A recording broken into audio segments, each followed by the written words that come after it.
में घर तो हो। अब अगली दो पंक्ति पर यह पूरा परिसर उछल जाए, पीछे तक लोग हैं, पेड़ों पर चढ़े हुए हैं। पहली बार मैं पेड़ों पे तो लोग देखे थे, आज तक अकेला है जहां झाड़ पे आदमी बैठा हुआ है। बताइए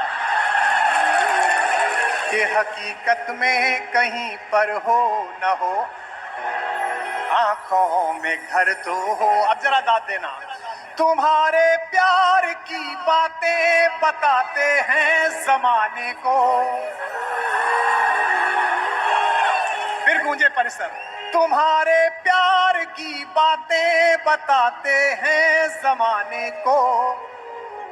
तुम्हें खबरों में रखते हैं मगर तुमको खबर तो हो।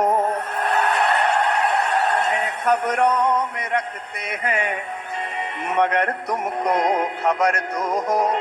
लेकिन जो मेरी कहानी है वो आपकी कहानी है, बीच में जमाना आ ही जाता है। कोशिश करते हैं, लड़कों के लिए सुना रहा हूं, सुनेगा। कि हर एक नदिया के होठों पर समंदर का तराना है। समस्या पता है क्या हुई है चित्रा? जो अच्छा सुनने वाले हैं वो पीछे फंसे हैं।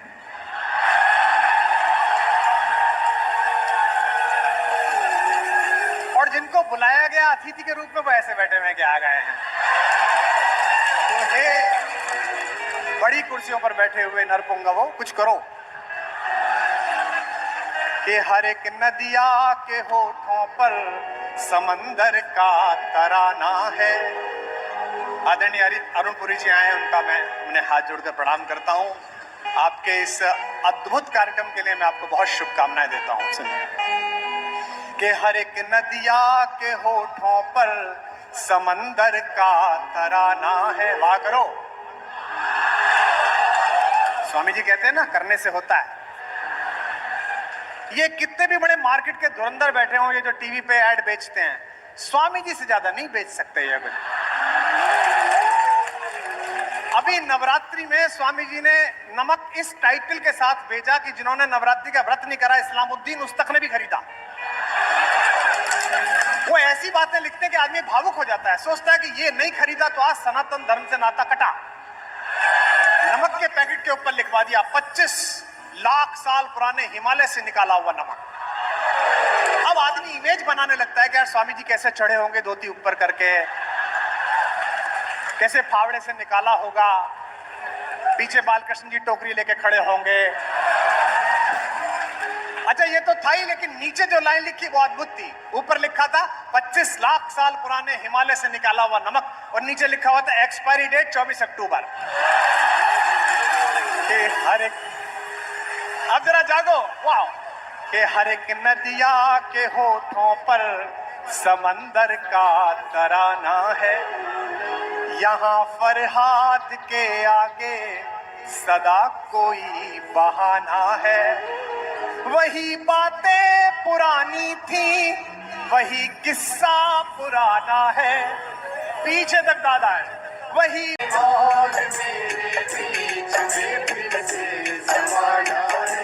ये आज कोशिश है कि कुछ ऐसा सुना के जाऊं जो दुनिया में कहीं नहीं सुनाया। साल में 150 रात सुनाता हूं, लेकिन आज तक के लिए एक ऐसा कुछ सुना के जाऊंगा जो आप 3 दिन जो आपने आनंद लिया है उसको आप कंटिन्यू रखेंगे अगले साल तक।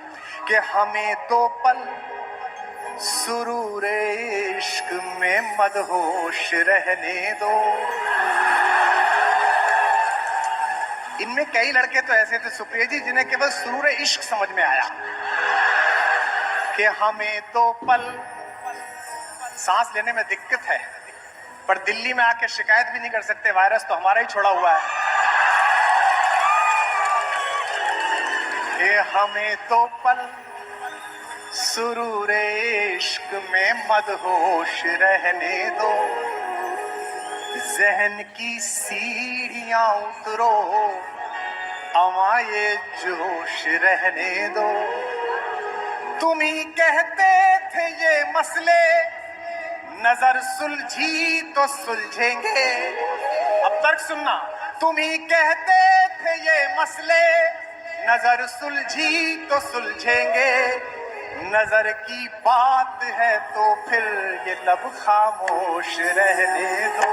नजर की बात है फिर नजर खामोश रहने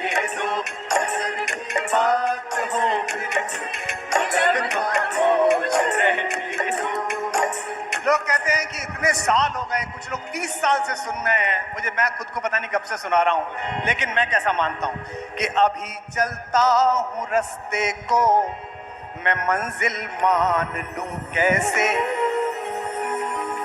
देखिए, गाने और कविताएं जो जनता को पसंद आ जाएं, वरना फिल्म में लिखिए आप कई बार पॉपुलर हो जाते हैं गाने। अभी रानीगंज में जो मैंने गाना लिखा काफी पॉपुलर हुआ, लेकिन वो गायक ने गाया है और फिल्म में अक्षय कुमार पर फिल्माया गया, आगे भी कुछ फिल्मों में, लेकिन ये मेरा कहा हुआ है जो आपके दिल में उतरता है, जो कि आप वो जी रहे हैं जो मैंने कहा था कि अभी चलता हूं रास्ते को मैं मंजिल मान लूं कैसे। जो बेटे इसीलिए तुझे यहां स्पेस नहीं मिला कि अभी चलता हूं रास्ते को मैं मंजिल मान लूं कैसे। मसीहा दिल को अपनी जिद का कातिल मान लूं कैसे। लोग कहते हैं 35 साल हो गए एक मंच पर कुमार विश्वास को, मुझे कितना कम वक्त हुआ है, 2 लाइन पढ़ रहा हूं, सब लोग अपने हाथ उठाकर बताना। मसीहा दिल को अपनी जिद का कातिल मान लूं कैसे। तुम्हारी याद के आदिम अंधेरे मुझको घेरे हैं, तुम्हारी याद के आदिम अंधेरे मुझको घेरे हैं। तुम्हारे बिन जो बीते दिन उन्हें दिन मान लूं कैसे। तुम्हारे दिन जो बीते हैं उन्हें दिन मान लूं कैसे। तुम्हारे दिन जो बीते दिन उन्हें दिन मान लूं कैसे। बहुत सारे लोग